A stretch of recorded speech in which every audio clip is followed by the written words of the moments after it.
Hello viewers, আসসালামু আলাইকুম। Welcome to my channel Afroza শখের রান্নাঘর। আমি আজকে রান্না করেছি কাটা পেঁয়াজ দিয়ে তেলাপিয়া মাছ রান্না। দেখতেই পাচ্ছেন কালারটা খুব সুন্দর হয়েছে, রান্নাটাও আশা করি ভালো হয়েছে। তো চলুন দেখে নেওয়া যাক আমি কিভাবে এই কাটা পেঁয়াজ দিয়ে তেলাপিয়া মাছটা রান্না করেছি। চুলায় কড়াই বসিয়ে দিয়েছি। কড়াই গরম হয়ে গেলে দিয়ে দিচ্ছি এখানে পরিমাণ মতো সয়াবিন তেল। তো ভিউয়ার্স, তেলটা গরম হয়ে গেলে আমি এখানে একে একে বাকি সব উপকরণগুলো দিয়ে দিব। দিয়ে দিচ্ছি আমি এখানে এক বাটি পেঁয়াজ, এখানে মূলত 1 কাপ পেঁয়াজ আছে। দিয়ে দিচ্ছি 1 চা চামচ রসুন বাটা, সামান্য পানি, পেঁয়াজটা যাতে পুড়ে না যায়। দিয়ে দিলাম 1 চা চামচ আদা বাটা, 1 চা চামচ লবণ। এগুলো দিয়ে আমি একটু নেড়ে দিয়ে দেব গুঁড়া মশলাগুলো। দিয়ে দিচ্ছি 1 চা চামচ ধনিয়ার গুঁড়া, 1 চা চামচ মরিচের গুঁড়া, হাফ চা চামচ হলুদের গুঁড়া, হাফ চা চামচ জিরার গুঁড়া। এগুলো দিয়ে আমি ভালোভাবে মশলাটাকে কষিয়ে নিচ্ছি। ভিউয়ার্স, মশলাটা আমি খুব ভালোভাবে কষিয়ে নেব যাতে করে মশলার কোনো কাঁচা গন্ধ না থাকে। আমি কাটা পেঁয়াজ দিয়ে মাছটা মূলত রান্না করব। এখানে আমি কোনো বাটা পেঁয়াজ ব্যবহার করি নাই। দিয়ে দিচ্ছি সামান্য পানি। আমি একটু একটু পানি দিয়ে মশলাটাকে ভালোভাবে কষিয়ে নেব।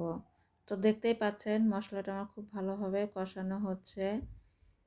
আমরা তো সবসময় ভাজা মাছ রান্না করি, মাছটা আর কি ভেজে রান্না করি। তো আমি আজকে রান্না করব ভাজা ছাড়া মাছ, ঝটপট তেলাপিয়া মাছ রান্না। তো দেখতেই পাচ্ছেন ভিউয়ার্স, কেমন লাগছে আপনাদের আমাকে অবশ্যই লাইক কমেন্ট করে জানাবেন। এই পর্যায়ে আমি দিয়ে দিলাম 5-6টা কাঁচামরিচ। আমি আবারও একটু পানি দিলাম, দিয়ে আমি আরেকটু নেড়ে দেন আমি মাছগুলো দিয়ে দিব।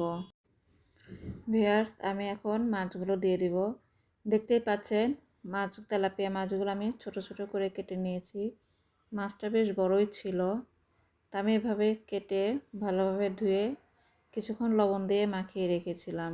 এখন আমি এই মাছগুলো মশলার মধ্যে দিয়ে দিচ্ছি আমি মাছের টুকরাগুলো। মাছগুলো দেয়া হয়ে গিয়েছে, দেখতেই পাচ্ছেন। মাছটা আমি কিছুক্ষণ এভাবে রেখে উল্টিয়ে পাল্টিয়ে নিচ্ছি যাতে করে প্রত্যেকটা মাছের টুকরোর সঙ্গে মশলাগুলো লেগে যায় বা মিশে যায়। তো আমি এভাবে সব মাছগুলো নেড়ে মশলাগুলো মাছের সঙ্গে মিশিয়ে নেব। মাছটা আমি ভালোভাবে কষিয়ে নিয়েছি। এখন আমি দিয়ে দিচ্ছি 1 কাপ পানি।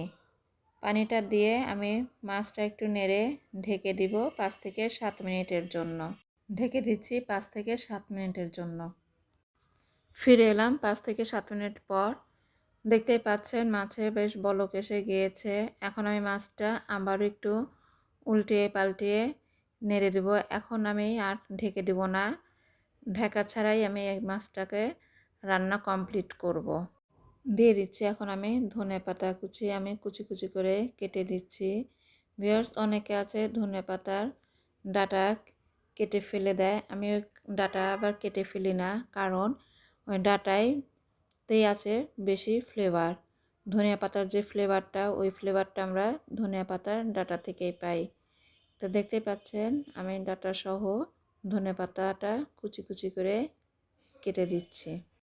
ধনিয়া পাতাটা দিয়ে আমি হালকা একটু নেড়ে এখানে দিয়ে দেব সামান্য টালা জিরার গুঁড়া। দিয়ে দিচ্ছি সামান্য টালা জিরার গুঁড়া।